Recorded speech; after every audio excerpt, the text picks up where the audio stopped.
This morning, I'm going to talk to you about the impact of the use of vultures in the traditional medicine on vulture populations. And I've got a lot to get through, so I'm going to have to talk quite quickly again, as Yolande had to.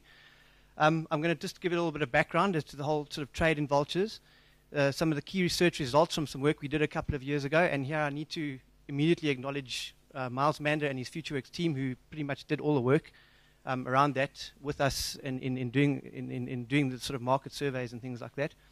And then just to look at some of the impacts and scenarios on the vulture populations. Vultures are a priority for traditional medicine.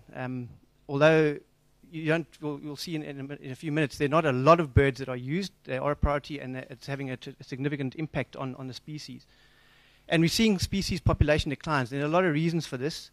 And what we haven't known before this work was done is whether traditional medicine is in fact a causal factor or not. The drivers of vulture use was largely unknown. There's a lot of anecdotal talk about various uses and things like that, but we never really knew. Little known about the trade dynamics, the number of vultures traded and the turnover, how often they come in and get sold, the value of the trade, and where they're coming from. As I said, the existing information was mainly anecdotal, and we needed some reliable information. So to develop an understanding of the trade in vultures for traditional use, and we contracted Miles and his FutureWorks team, and we worked with them over 6 or 7 months to do this work, to develop sort of an understanding of what is happening, particularly on the eastern side of South Africa. We did this to provide a basis for developing a strategy to conserve vulture populations which are threatened by high levels of use, as well as to increase the general awareness of the importance of vultures as a cultural asset in this country.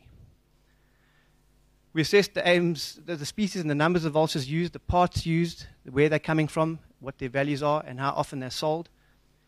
We looked at assessing the sustainability of use using trade and population information. We looked at assessing the trader and user profiles, who's using vultures, and try to get an idea on that. And then to look at assessing the traditional belief systems which are reported to drive this use. The sources of the supplies, vultures are harvested from a number of areas, and these include KZN wildlife protected areas, and Mkuzi is the main area in this province that we are continually having vulture poisoning incidents coming from. The adjoining communal areas, we know they're coming from Kranskop in the Tugela Valley. In fact, lately they're probably not coming from there anymore, because we know that Cape vulture colony that was there is now no longer there.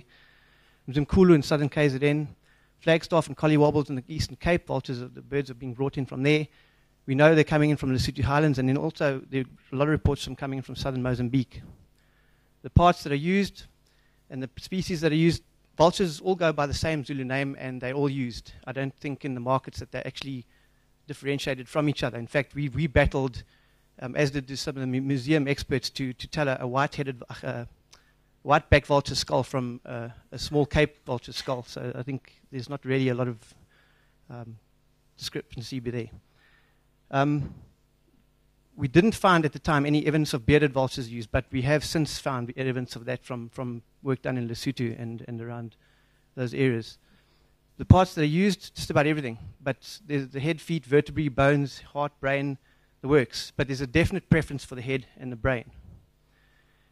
The harvest, in inverted commas, methods that are used, you're looking at people say that they shoot them and run them down, but not a lot.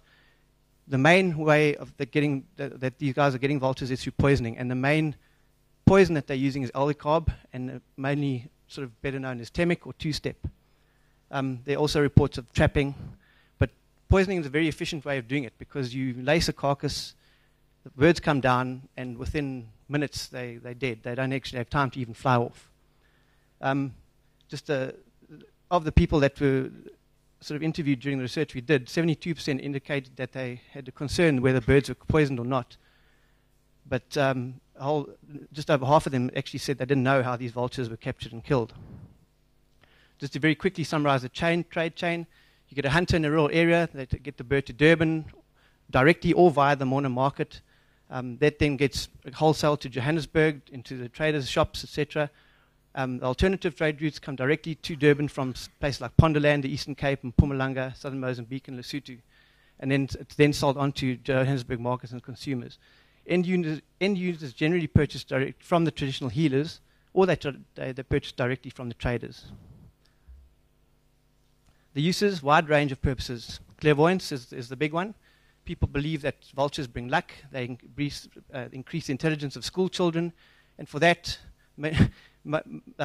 many of the people that, well, our research indicated that there are no alternatives for those uses.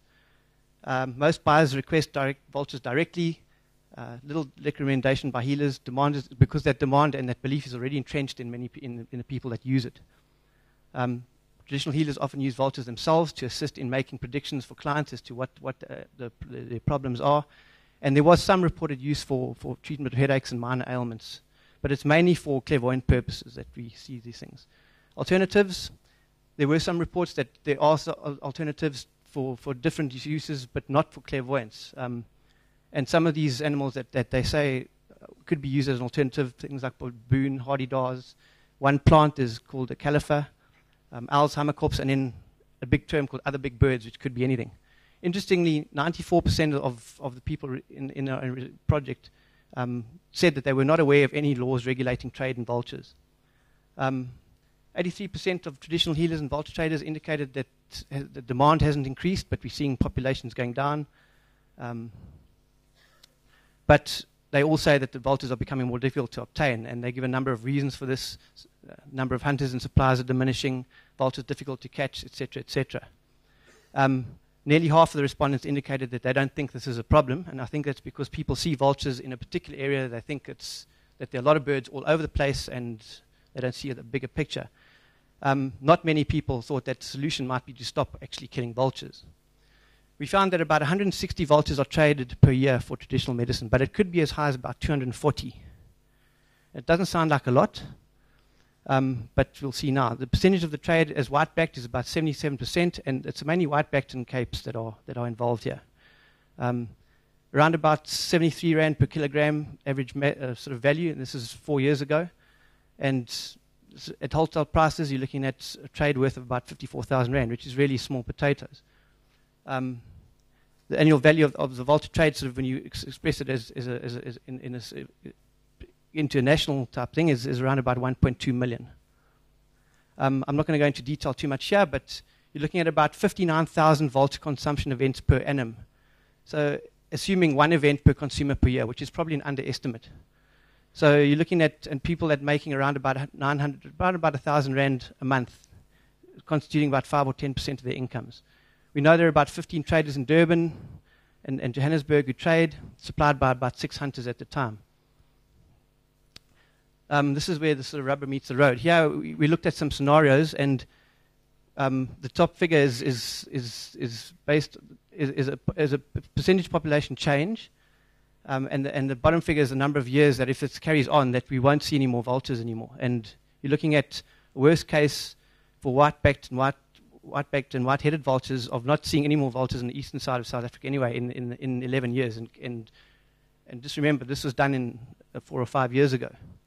Cape vultures is a little bit better, but we have a worst-case scenario of them going completely extinct purely due to traditional use in around about 12 years from when this work was done. Conservation implications, it's not sustainable unless we get some kind of change in the management of these populations. We could see vultures gone in 27 years in Zululand, or 11 years if we underestimated the use values in this work. It's a major conservation concern. We could see local extinctions at Mkuzi very soon. In fact, white-headed vultures are probably almost there already as we speak here. And we could see Cape griffins gone in Eastern Cape and Lesotho within the next 12 years. So we have to ask, what would Africa be without vultures in the skies, and what would be the consequences for African culture and traditional medicine if these birds were to be gone? I'm not going to go into it now, we don't have time, but we have developed an intervention strategy, and this aims to do 2 things. And it's one, it reduce the consumption and demand through awareness and promoting the use of alternatives, and at the same time to improve the regulation of the trade through enhanced policy and policing. And I think the message we need to get out there is that these birds deserve respect, otherwise we won't see scenes like this again. Thanks.